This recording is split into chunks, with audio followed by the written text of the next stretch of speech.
अस्सलाम वालेकुम व्यूअर, उम्मीद है आप ठीक होंगे। हम भी अल्लाह के करम से ठीक ठाक हैं। आज हम बनाएंगे आलू और कोफ्ते। अस्सलाम वालेकुम जी। आज मैं बना रही हूँ आलू और कोफ्ते। और चलें शुरू करते हैं। बिस्मिल्लाहिर्रहमानिर्रहीम। सबसे पहले अदरक, लहसुन, प्याज और टमाटर इनको काट लें मोटा मोटा। और इसके बाद फिर इनको पीसना मसाले को। चलिए हमारा मसाला भी पिसा गया। अब इसको देगची में डालें और जग में थोड़ा सा पानी डाल के सारा मसाला जो है निकाल लें।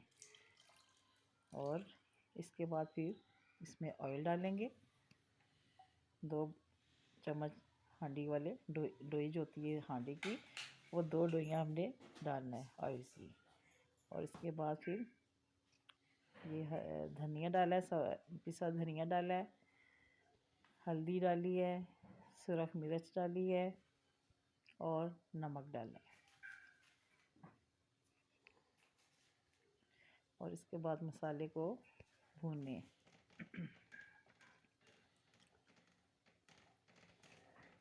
2-3-4 मिनट इसको भूनें अच्छी तरह।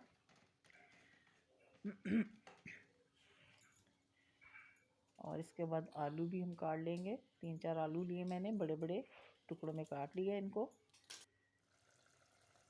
और मसाले में थोड़ा सा 2 चम्मच मैंने दही डाल दिया है। इसको अच्छी तरह मिला लें और इसको अच्छी तरह भून लें।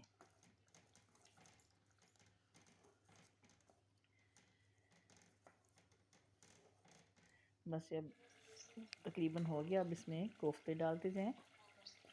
कोफ्ते मैंने पहले के बना के रखे हुए थे, तो आज सोचा चलें आलू डाल के पका लेते हैं। इनको डाल के तो ज़रा डोई इस्तेमाल ना करें, ऐसे हिलाएं इनको देगची से पकड़ के, तो इस तरह हिलाएं ज़रा,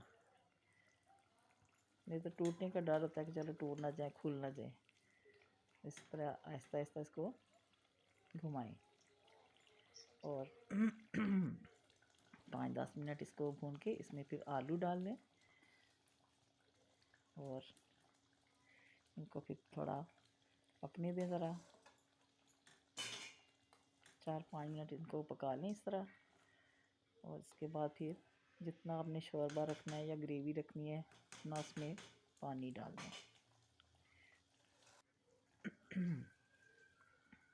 चलिए जी, पानी डाल दिया मैंने शोरबा रखा था इसमें, तो पानी डाल दिया है।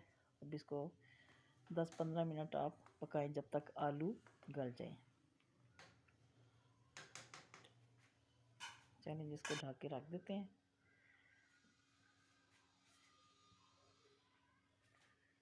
ये जी हमारा सालन हो गया तैयार। इसमें अब डालें गरम मसाला, हरा धनिया, हरी मिर्चें, और हमारा सालन रेडी हो गया है।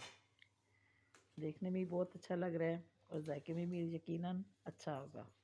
दुआओं में याद जी, रखें, खाएं और हमारे याद चैनल को सब्सक्राइब करें। करें। और सबको अल्लाह अल्लाह हाफिज़। हाफिज़।